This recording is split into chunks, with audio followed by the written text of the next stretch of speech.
이번 강의에서는 볼츠만의 엔트로피에 대한 말씀을 드리겠습니다. 볼츠만의 엔트로피를 이해하시려면 거시 상태 그리고 미시 상태에 대한 이해가 필요합니다. 윷놀이를 예로 들어볼게요. 우리가 육가락 4개를 던지면 도, 개, 걸, 윷, 모 이렇게 5개의 상태를 볼 수 있죠. 이런 것이 바로 거시 상태입니다. 그런데 똑같은 거시 상태 걸을 생각하더라도 우리는 모두 4가지의 서로 다른 상태가 있다는 걸 알게 되죠. 4개의 육가락 중에 어떤 것이 이 X자가 표시되어 있는 등을 보이는지가 모두 4가지가 가능하기 때문입니다. 즉, 걸이라는 거시 상태를 만들어내는 미시 상태는 모두 4가지가 있는 거죠. 미시 상태의 수를 볼츠만은 W라는 알파벳으로 표시합니다. 즉, 걸이라는 거시 상태에 해당하는 미시 상태의 숫자인 W는 그 값이 4가 되는 거죠. 자, 다음에는 용기 안에 들어있는 많은 기체 분자들을 생각해 볼게요. 처음에 기체 분자들이 이 용기의 왼쪽 절반에 모여 있었는데요. 중간에 가름막을 우리가 치우게 되면 이 기체 분자들이 자연스럽게 움직이면서 용기 전체에 고르게 확산되게 됩니다. 이 과정이 그 반대의 과정으로 일어나는 것은 우리가 볼 수 없죠. 그래서 이처럼 기체 분자가 용기 안에서 확산되는 과정도 마치 클라우지우스가 고민한 고온에서 저온 쪽으로만 열 에너지가 전달된다라는 것과 마찬가지로 우리는 항상 한쪽 방향의 변화만 볼 수 있습니다. 여기서 볼츠만이 흥미로운 아이디어를 떠올립니다. 그렇다면 혹시 클라우지우스가 생각한 엔트로피가 어쩌면 기체 분자의 확산 과정에서 W라는 미시 상태의 숫자와 관계되는 것은 아닐까? 라는 생각을 하게 되죠.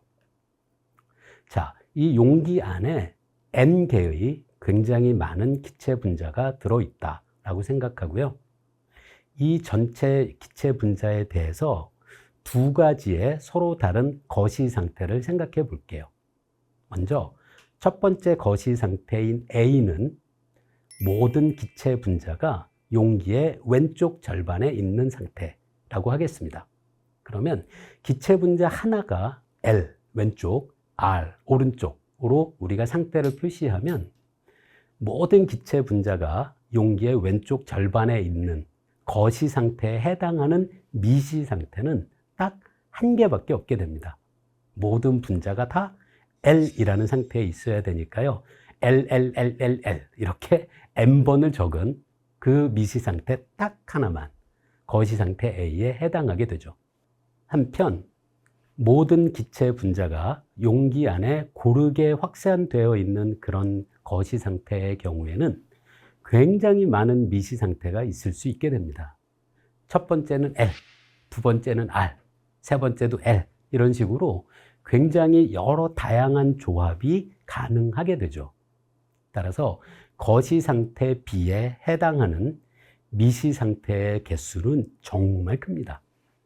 기체 분자가 왼쪽, 오른쪽을 아무 구별 없이 어디에나 있을 수 있다라고 생각하면 거시 상태 B에 해당하는 미시 상태의 전체 개수는 2를 N번 곱해서 2의 N승이 되겠죠. 자, 그렇다면 거시 상태 A에서 출발해서 거시 상태 B로 자연스럽게 기체 분자들이 확산되는 과정에서 미시 상태의 숫자는 1에서 출발해서 2의 N승이 되겠죠. 따라서 클라우지우스의 엔트로피처럼 이 볼츠만이 생각한 기체 분자의 확산 과정을 생각해 보면 이때 W가 즉 미시 상태의 개수가 늘어나는 과정이다는 걸 알게 되죠. 그래서 볼츠만은 그렇다면 클라우지우스가 생각한 엔트로피가 어쩌면 미시 상태의 숫자인 W의 증가 함수가 돼야 하지 않을까라는 흥미로운 제안을 하게 됩니다. 그리고 수학적인 방법으로 W를 클라우지우스 엔트로피에 관계 짓는 식이 바로 여러분이 고등학교 때 배우는 로그 함수로 적을 수 있다는 걸 간단히 증명할 수 있거든요. 결국 볼츠만의 엔트로피식이라고 현대 물리학자들이 부르는 이 공식을 제안합니다. S는 KB 로그 W라는 아주 유명한 수식이죠. 이 수식에서 KB가 볼츠만의 이름을 따서 볼츠만 상수라고 부르고요. 이 식의 W가 앞에서도 설명한 주어진 거시 상태에 해당하는 미시 상태의 개수가 됩니다. 이 식이 정말로 현대 물리학의 발전에서 굉장히 중요한 역할을 합니다. 결국 볼츠만의 묘비에도 바로 이 엔트로피 수식이 적히게 됩니다. 자, 이 볼츠만의 엔트로피 수식은 왼쪽에 있는 S를 클라우지우스의 엔트로피로 생각하면 이 수식의 왼쪽은 연력학적이고 거시적인 엔트로피를 의미합니다. 그리고 실험으로 우리는 엔트로피를 측정할 수 있어요. 한편 이 수식의 오른쪽에 등장하는 것은 이거는 W밖에 없잖아요. 근데 그 W는 당연히 미시 상태에 대한 정보에 기반하죠. 그래서 오른쪽은 일종의 통계역학적인 엔트로피라고 생각할 수 있습니다. 그리고 W는 실험으로 직접 측정하는 것은 불가능합니다. W는 우리가 이론으로 계산을 할 수 있는 양이죠. 그래서 볼츠만의 엔트로피가 가지고 있는 의미가 저는 정말 엄청나다고 생각하는데요. 이 수식의 의미가 연력학과 통계역학의 관계를 우리에게 명확히 알려주는 거고요. 또 미시적인 정보에 해당하는 W로부터 출발해서 거시적인 연력학적인 양인 S를 얻는 방법을 알려주는 거죠. 그래서 저는 이 볼츠만의 엔트로피 수식이 다름 아닌 거시와 미시를 잇는 다리다 라고 생각합니다. 그리고 통계역학은 미시적인 정보로부터 출발해서 거시적인 정보를 얻는 방법론이거든요. 그래서 결국 이 수식을 통해서 우리는 티끌을 모아서 태산을 이해하는 방법을 배운 거죠.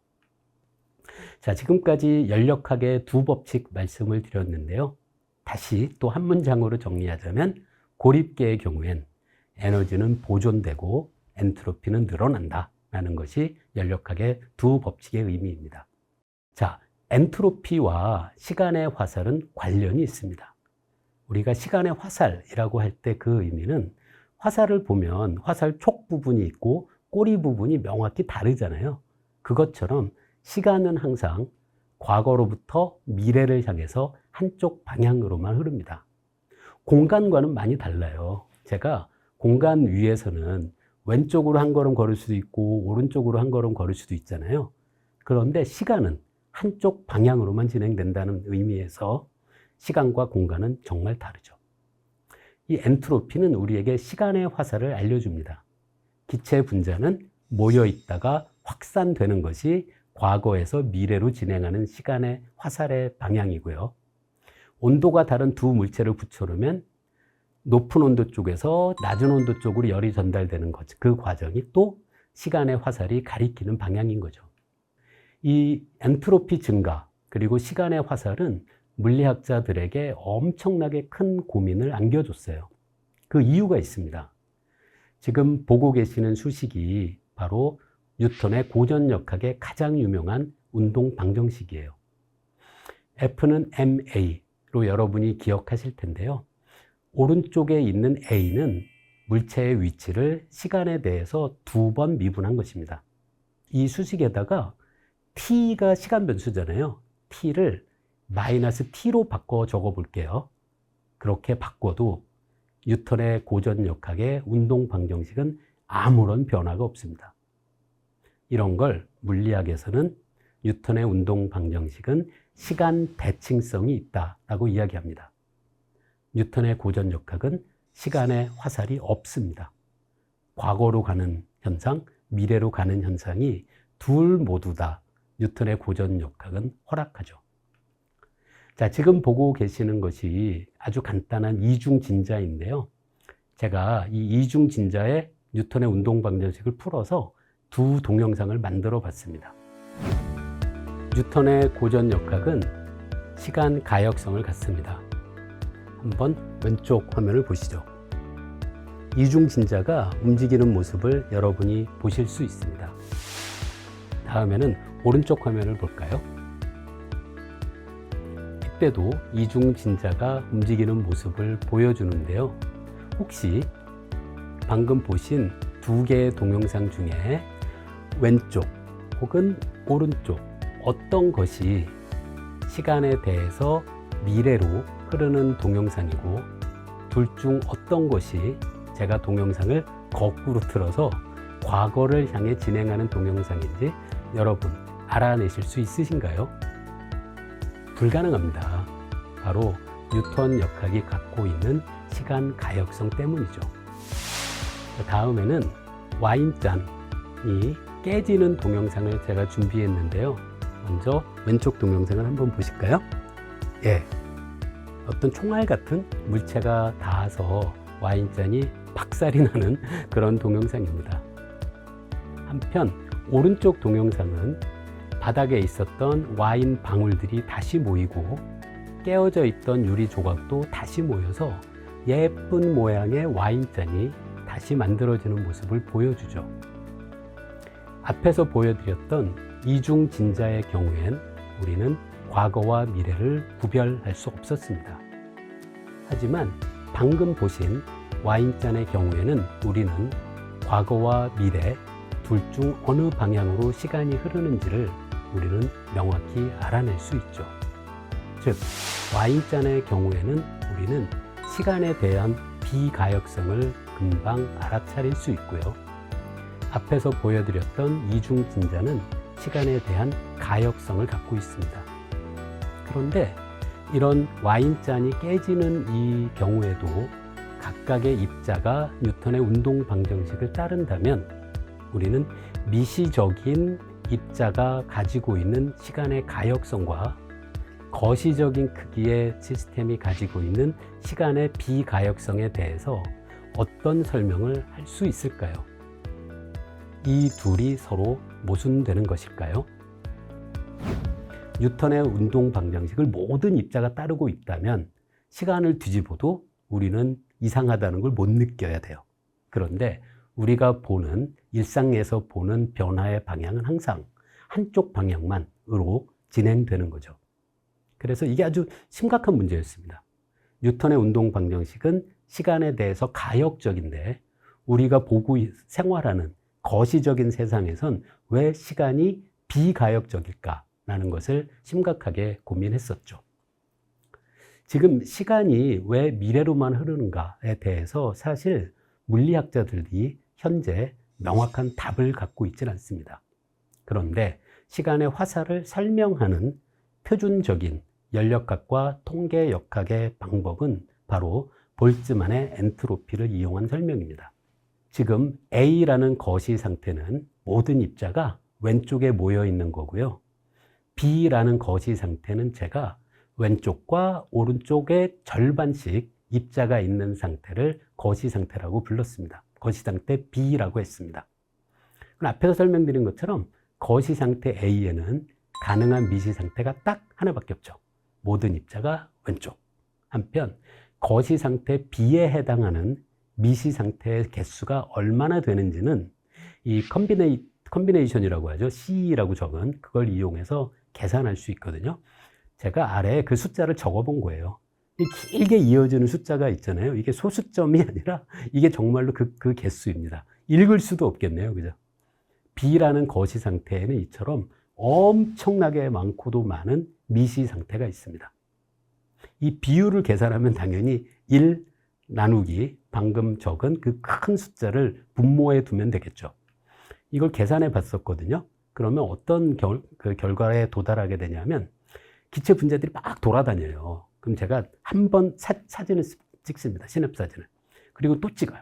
그럼 사진을 도대체 몇 장을 찍어야 거시 상태 A에 해당해서 모든 입자가 왼쪽 절반에 모여 있는 스냅 사진을 제가 얻을 수 있을까 계산해 볼 수 있거든요. 그러면 그 사진을 찍어야 하는 횟수가 10의 300승입니다. 맞습니다. 이 기체 분자들은 마구마구 아무 때나 움직이고 다녀요. 그런데 제가 사진을 10의 300승 장을 찍으면 그 중에 한 장 정도는 거시 상태 A가 찍힌 사진을 제가 얻을 수 있습니다. 그런데 문제가 있습니다. 우리가 살고 있는 우주에서 절대로 10의 300승 장의 사진을 찍을 수 없습니다. 우리 우주에 있는 모든 원자의 개수가 약 10의 80승, 모든 입자의 개수가 10의 80승 정도로 추정되거든요. 그런데 10의 80승 정도밖에 없는 입자를 모아서 10의 300승 장의 사진을 찍을 수는 절대로 없죠. 결국 이 입자들이 마구마구 돌아다니는 상황에서 우리가 아무리 오래 기다려도 우리는 결코 거시 상태 A를 관찰할 수 없습니다. 그런데 여기서 중요한 게 거시 상태 A나 B나 입자들은 하나하나의 입자들은 뉴턴의 고전역학을 따라서 시간 가역적인 방식으로 움직입니다. 그런데 이 굉장히 많은 1000개 정도의 입자가 있다면 전체는 시간에 대한 비가역성을 보여줄 수 있는 거죠. 사실 이게 엔트로피 증가의 법칙의 의미입니다. 자, 축하드립니다. 이제 여러분 엔트로피 증가 법칙을 이해하신 건데요. 그건 거시 상태 B가 거시 상태 A에 비해서 발견될 확률이 엄청나게 큽니다. 10의 300승 정도 더 큰 확률로 우리는 거시 상태 B를 얻을 수 있는 거죠. 그래서 처음에 입자가 어떻게 시작하더라도 우리가 나중에 사진을 찍으면 우리는 대부분 왼쪽과 오른쪽에 비슷한 숫자가 있는 사진을 얻을 수밖에 없는 거죠. 아무리 오래 기다려도 저절로 기체 분자가 거시 상태 A에 도달해서 왼쪽에만 모두 있는 그런 사진을 우리는 얻을 수 없습니다. 이게 바로 거시적인 크기의 시스템에서 볼 수 있는 시간의 비가역성인 거죠. 그래서 이건 조심하셔야 됩니다. 우리가 보는 세상에 시간의 비가역성이 분명히 존재하는데요. 그게 뉴턴의 운동 방정식이 가지고 있는 미시적인 경우의 미시적인 입자 하나가 따르는 뉴턴 운동 방정식의 시간 가역성과 모순되는 게 아니라는 게 그게 아주 중요한 얘기입니다. 결국 그래서 엔트로피 증가의 법칙은 일어날 확률이 아주 큰 사건, 거시 상태 B 같은 거죠. 일어날 확률이 아주 큰 사건은 일어나게 마련이다라는 것뿐입니다. 근데 이 문장을 읽어보시면 이게 거의 동어 반복처럼 너무 당연하잖아요. 우리는 일어날 확률이 큰 사건만 보게 되고요. 그게 바로 우리가 볼 수 있는 거시 상태에서의 시간 비가역성인 거죠. 이 엔트로피 증가의 법칙을 갖고 제가 설명드릴 수 있는 아주 쉬운 예제가 있는데요. 우리가 숨 쉬면서 저나 여러분이 살아가고 있잖아요. 그런데 여러분이 엔트로피 증가 법칙에 감사해야 합니다. 만약에 엔트로피 증가의 법칙이 없다면 우리는 숨 쉬면서 이 자리에 있을 수 없습니다.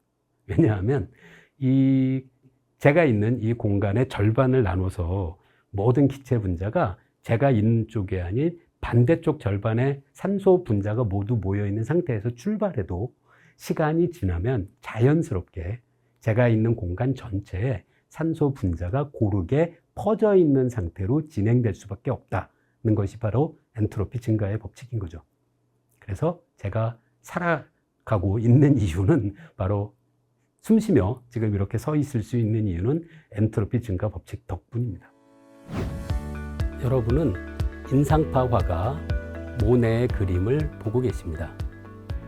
모네의 그림을 왼쪽에 제가 넣었고요. 그 다음 오른쪽에는 이 그림을 구성하고 있는 픽셀이라고 하죠. 화소들을 제가 컴퓨터 프로그램으로 막 섞어서 그걸 흩뿌려 놓은 그림입니다. 우리는 오른쪽 무질서하게 흩어져 있는 픽셀들로 구성되어 있는 이 화면에서는 어떤 모습도 우리는 알아낼 수 없죠. 이 흩어져 있는 이 무질서해 보이는 모네의 그림, 오른쪽 그림에서 제가 만약에 이 화면에 있는 픽셀 하나를 잡아서 다른 곳에 옮겨 놓는다고 하더라도 여전히 우리 눈에는 똑같이 무질서한 상태로 보이게 됩니다. 아래에는 김소월의 진달래꽃 원래 시를 제가 왼쪽에 적었고요. 오른쪽에는 마찬가지로 시에 등장하는 한글 그 글자들을 막 섞어서 다시 흩뿌려 놓은 것을 제가 오른쪽에 그 그림을 넣었는데요. 여기서도 오른쪽에서는 우리는 어떤 정보도 알아낼 수 없죠. 왼쪽에서 오른쪽으로 변하는 상황에서는 얼마든지 우리가 흩어놓기만 하면 항상 정돈되어 있던 왼쪽 상태에서 무질서해 보이는 오른쪽 상태로 바꿀 수 있습니다.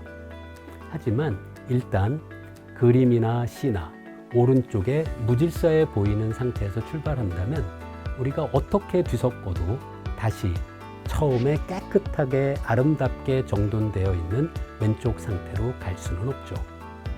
바로 엔트로피 증가의 법칙이 이 뜻입니다. 왼쪽에 정돈된 상태에서 오른쪽에 무질서해 보이는 상태로 변하는 과정에서 각각의 거시 상태에 해당하는 미시 상태의 숫자가 급격히 늘어나게 됩니다. 마찬가지로 우리는 최대로 어질러진 방은 우리가 무슨 일을 하더라도 더 어질릴 수 없고요. 최대로 깨끗한 방은 우리가 뭘 해도 어지를 수 있죠. 바로 이것이 거시 상태 중에 미시 상태의 숫자가 굉장히 많은 그런 거시 상태로 변화하는 자연스러운 변화가 일어나는 것을 뜻하게 됩니다. 바로 연력학 제2법칙의 의미죠. 동영상을 하나 보시죠. 제가 루빅스 큐브를 진짜 잘합니다. 얼마나 빨리 맞추는지 보세요. 이게 제 손입니다. 저 정말 잘하지 않나요? 근데 사실은 제가 이 동영상을 어떻게 만든 걸까요? 사실은 이겁니다. 제가 이 동영상을 찍은 다음에 앞에서 보여드린 동영상은 그 동영상을 거꾸로 튼 거예요. 그런데 제가 지금 여러분께 이 말씀을 드리지 않았다면 첫 번째 동영상에서 여러분 이상한 거 잘 못 느끼시죠? 사실 이 문제가 아직도 물리학자들이 엔트로피 증가의 법칙에 대해서 여전히 현대 물리학자들이 고민하고 있는 이유입니다. 우리는 루빅스 큐브를 아무렇게나 하면 항상 흩어져요. 근데 그 아무렇게나의 의미가 과연 무엇일까라는 겁니다. 우리가 정말로 제가 그 흩어놓은 이 루빅스 큐브를 돌린 그 순서를 제가 모두 기억하고 있다면 당연히 그걸 거꾸로 하면 깨끗한 원래 정돈된 상태로 갈 수 있잖아요. 그래서 과연 우리가 이 마구잡이를 흩어놓는다는 것의 의미가 무엇일까? 우리가 과연 어느 정도 수준에서 무질서함을 이야기해야 할까라는 것이 아직도 물리학자들을 고민하게 하는 문제이긴 합니다. 이 주제는 사실 이번 강의에서는 자세하게 말씀드리긴 좀 어려울 것 같고요. 어쨌든 기억하셨으면 하는 게 아직도 물리학자들이 고민하고 있다는 것은 기억해 주셨으면 좋겠습니다. 자, 엔트로피 증가의 법칙은 제가 이제 여러분께 설명드린 거죠. 일어날 확률이 높은 사건은 일어나게 마련입니다. 굉장히 거의 동어 반복 같죠? 저는 엔트로피 증가의 법칙의 의미가 이 문장이라는 걸 이해했을 때 굉장히 좀 신기했었어요. 너무 자명해 보이지 않나요? 확률이 높은 사건은 일어나게 마련인 거죠. 예, 바로 이런 의미로 알버트 아인슈타인, 아인슈타인이 한 이야기인데요. 엔트로피 증가의 법칙인 연력학 제2법칙은 이게 맨 아래 문장 보이시죠? 모든 자역 법칙 중에 가장 최상의 위치에 있다라고 이야기합니다. 그 이유는 엔트로피 증가의 법칙은 이건 그 전체를 거시적인 크기의 시스템을 구성하고 있는 미시적인 입자들이 어떤 물리법칙을 따르는지와 아무런 상관이 없습니다. 미래의 물리학자는 어쩌면 뉴턴의 운동방정식을 더 개선할 여지가 있습니다. 그럴 수도 있죠. 마치 아인슈타인이 특수상대론으로 뉴턴의 고전역학을 더 발전시킨 것처럼. 그렇지만 아무리 먼 미래가 되더라도 연력학 제2법칙은 변할 수가 없습니다. 그건 세부적인 운동법칙과는 무관한 거시적인 규모의 시스템의 시간의 변화를 설명하는 통계적인 법칙이기 때문입니다. 자, 엔트로피 증가의 법칙은 여러분 하나 제가 강조하고 싶은 게 있는데요. 기억하시죠? 연력학의 두 법칙은 모두 다 고립계에서만 성립합니다. 고립계가 아니라면 엔트로피가 계속 증가할 이유가 없습니다. 그 가장 대표적인 것이 바로 생명현상이죠. 저와 여러분은 외부로부터 음식물의 형태로 에너지를 공급받아서 생명활동을 계속 이어가잖아요. 여러분과 저와 같은 모든 생명체는 고립계가 아닙니다. 여러분 몸의 엔트로피는 계속 늘어난다라고 이야기할 수는 절대로 없는 거죠. 그 연력학의 두 법칙, 에너지 보존 법칙과 그리고 엔트로피 증가의 법칙은 말씀드린 것처럼 아무리 미래에 물리학이 바뀐다고 하더라도 절대로 바뀌지 않을 영원히 진리로 남아있을 법칙이다라는 것이 제 생각이고 많은 물리학자들의 생각입니다.